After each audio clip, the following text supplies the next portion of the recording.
क्या इस देश की मीडिया ने तय कर लिया है कि मुसलमानों के खिलाफ इतना नफरत फैलाना है, इतना नफरत फैलाना है कि लोग उनको राह चलते मारने लगे? और ये हो भी रहा है। एक अश्वेत नागरिक थे, मैल्कम, उन्होंने कहा था कि मीडिया में वो ताकत है जो दोषी को निर्दोष और निर्दोष को दोषी साबित कर दे। सोचिए, भारत की जातिवादी और मनुवादी मीडिया में वो ताकत है कि मायावती जैसी शानदार मुख्यमंत्री को बदनाम कर दिया कि वो बेकार नेता हैं, वो पत्थर लगवा रही हैं। मीडिया में वो ताकत है भारत की मनुवादी मीडिया, जातिवादी मीडिया में कि लालू यादव जैसे नेता का पॉलिटिकल करियर खत्म हो गया, जेल जाना पड़ा।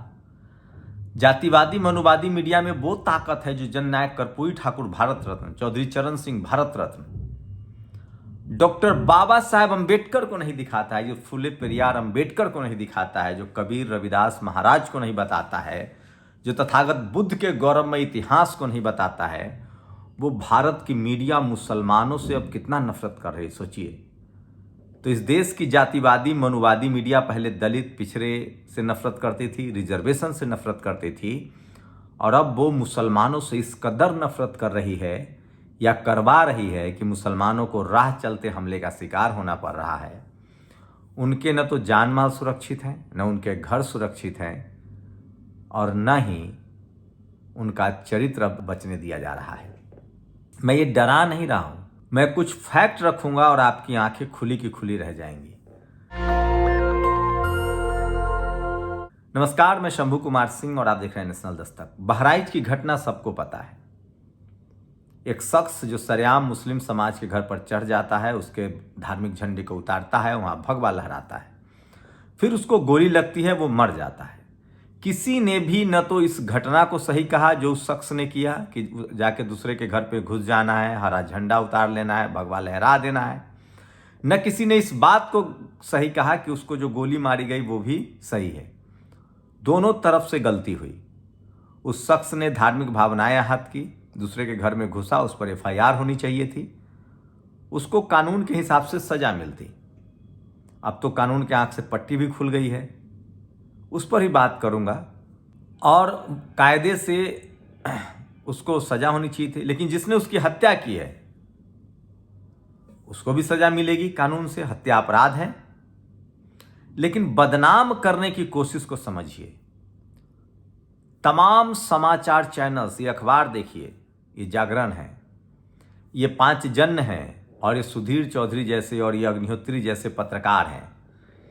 इन लोगों ने कल साफ साफ अफवाह फैलाई कि उसको दर्जनों गोली मारी गई, करंट लगाया गया, नाखून उखाड़े गए, तरपा तरपा के मारा गया, जबकि खुद बहराइच की एसएसपी कह रही हैं कि ऐसा कुछ नहीं हुआ है, उनकी मौत सिर्फ गोली लगने से हुई है। अब इसके वजह की मंशा क्या है? ये मीडिया आखिर चाहता क्या है? ये जातिवादी मनुवादी मीडिया, माफ कीजिएगा, इसमें सवर्ण अशरफ मुसलमानों की भी भागीदारी है। एससी एसटी ओबीसी के लोग नहीं, इस देश के 90% लोगों की भागीदारी नहीं है मीडिया में। ये सिर्फ 10% लोगों की मीडिया है, जिसमें अशरफ मुसलमान भी इक्का दुक्का हैं। लेकिन पता नहीं वो कब बोलेंगे या वो नहीं बोलेंगे। जिस तरह से मुगलों के दौर में तानसेन, बीरबल दरबारी बने हुए थे, हो सकता है कि आरएसएस के दौर में ये तमाम दरबारी बने हुए हों। ये पत्रकारिता तो नहीं कर रहे हैं, तो ये भी नहीं कहेंगे कि सिर्फ। तो सोचिए आप किस तरह से इस देश की जातिवादी मनुवादी मीडिया आज तक तमाम दलित शोषित नेताओं के खिलाफ थी।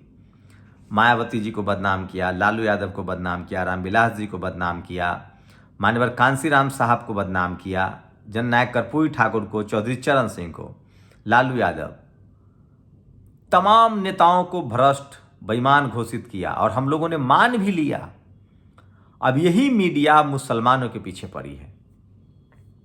सोचिए किस तरह से झूठ फैलाया जा रहा है। कल तो एक और झूठ फैलाया गया। एक महिला जो मेड हैं, जो घरेलू नौकरानी हैं, गाजियाबाद की खबर थी, जो यूरिनल मतलब पेशाब करके रोटी खिलाती थी, जिस वजह से उस परिवार के सेहत पर असर पड़ा।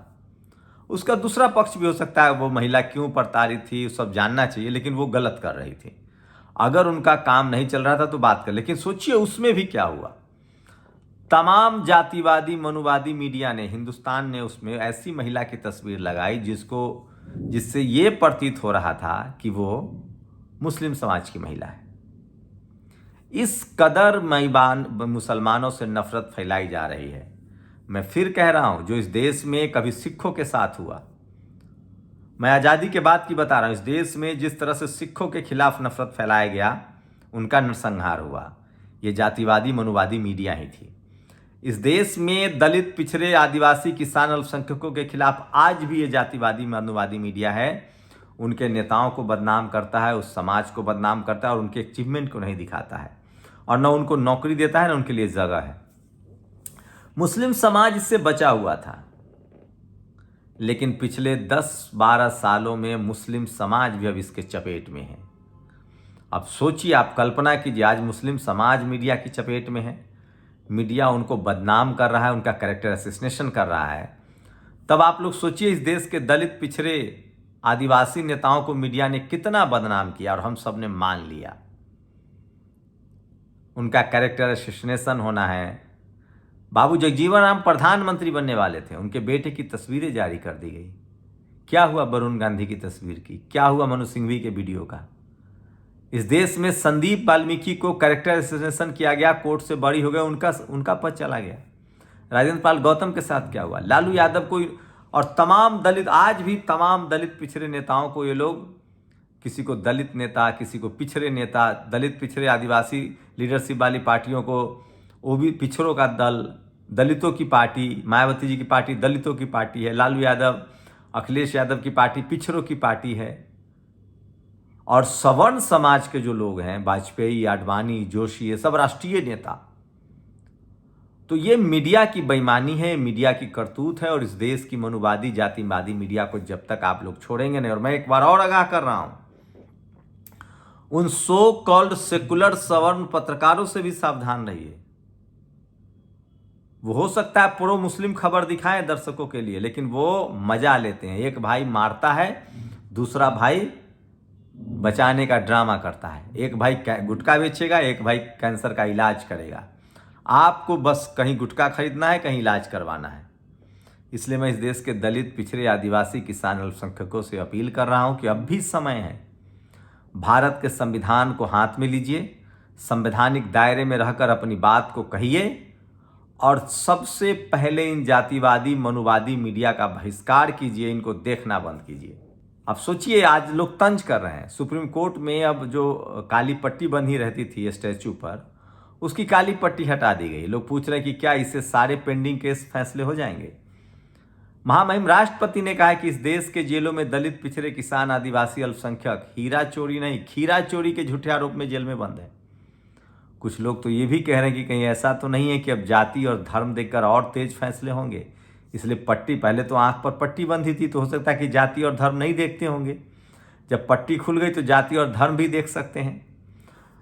तो सोचिए, इस देश की जातिवादी मनुवादी मीडिया ने, अब पहले 90% आबादी, अब आज भी इस देश की जातिवादी मनुवादी मीडिया दलितों के अधिकार के खिलाफ है, पिछड़ों के अधिकार के खिलाफ है, अल्पसंख्यकों के अधिकार के खिलाफ है, यहाँ तक कि किसानों के अधिकार के खिलाफ है। और अब खुलकर वो हिंदू मुस्लिम कर रही है, और मुसलमानों को जानबूझकर बदनाम किया जा रहा है। जो वो करते हैं उसके लिए भी, जो एक मुस्लिम कहीं क्राइम करेगा तो पूरे जमात को, और सोचिए ग्लोबली किया जा रहा है।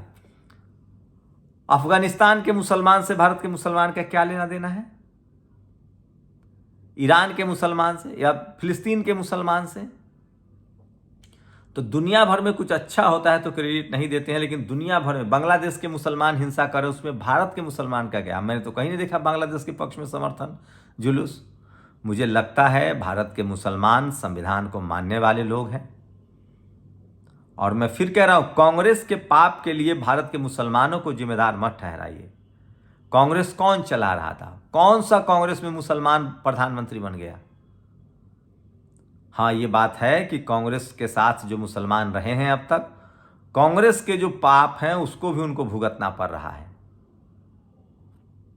कांग्रेस ने कभी भी मुसलमान को प्रधानमंत्री तो नहीं बनाया। नेहरू, इंदिरा, राजीव, नरसिम्हा राव एक सबसे बेहतरीन अगर कांग्रेस के प्रधानमंत्री कोई माने जा सकते हैं तो वो मनमोहन सिंह, जो अल्पसंख्यक समाज से हैं।